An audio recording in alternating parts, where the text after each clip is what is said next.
ભરૂચ જિલ્લાના વાગરા તાલુકામાં આવેલ દહેજ સ્થિત દેશના સૌથી મોટા એલએનજી ટર્મિનલ ઉપર ઉર્જા સુરક્ષાની દ્રષ્ટિએ એક ખૂબ જ મહત્વપૂર્ણ અને રાહતના સમાચાર સામે આવ્યા છે.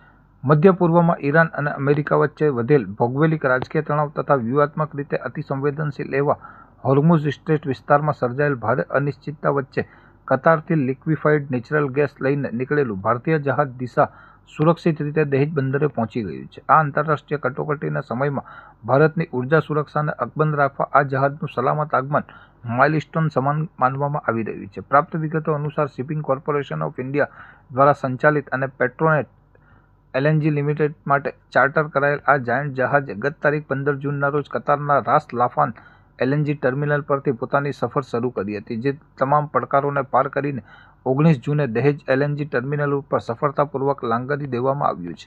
આ દરિયાઈ સફર એટલા માટે ખાસ છે કારણ કે હોર્મુઝ સ્ટ્રેટ વિસ્તારમાં પ્રવર્તતા ભારે તણાવને કારણે હાલમાં અનેક આંતરરાષ્ટ્રીય વેપારી જહાજોની અવરજવર પર બ્રેક લાગી છે અથવા તેમના રૂટ પ્રભાવિત થયા છે. આવી કપરી પરિસ્થિતિમાં પણ દિશા જહાજ હોર્મુઝ સ્ટ્રેટના જોખમી વિસ્તારમાંથી સફળતાપૂર્વક પસાર થઈને દહેજ પહોંચનારું પ્રથમ ભારતીય એલએનજી કેરિયર બન્યું છે. આ જહાજ પોતાના અંદર અંદાજે 62,370 મેટ્રિક ટન જેટલો પ્રચંડ એલએનજીનો જથ્થો લઈને આવ્યું છે. દહેજ એ ભારતનું સૌથી મોટું એલએનજી આયાત કેન્દ્ર હોવાથી અહીં પહોંચેલો આ ગેસનો મોટો જથ્થો હવે દેશના વિવિધ રાજ્યોની જરૂરિયાતો પૂરી કરવા માટે મોકલવામાં આવશે. ટર્મિનલ પર આ એલએનજી કાર્ગોનો સંગ્રહ કર્યા બાદ તેને પાઇપલાઇન નેટવર્ક મારફતે દેશભરના મોટા ઉદ્યોગો, પાવર પ્લાન્ટ્સ, ખાતર બનાવતી ફેક્ટરીઓ અને અન્ય વ્યવસાયિક ક્ષેત્રોમાં સપ્લાય કરવામાં આવશે. વૈશ્વિક સ્તરે ઉર્જા બજારમાં સર્જાયેલી અસ્થિરતા વચ્ચે ભારત માટે આ એક મોટી સિદ્ધિ છે, જે દેશના આંતરિક ગેસ પુરવઠાને સ્થિર રાખવાની સાથે સાથે ભારતીય ઉર્જા ક્ષેત્રમાં આત્મવિશ્વાસને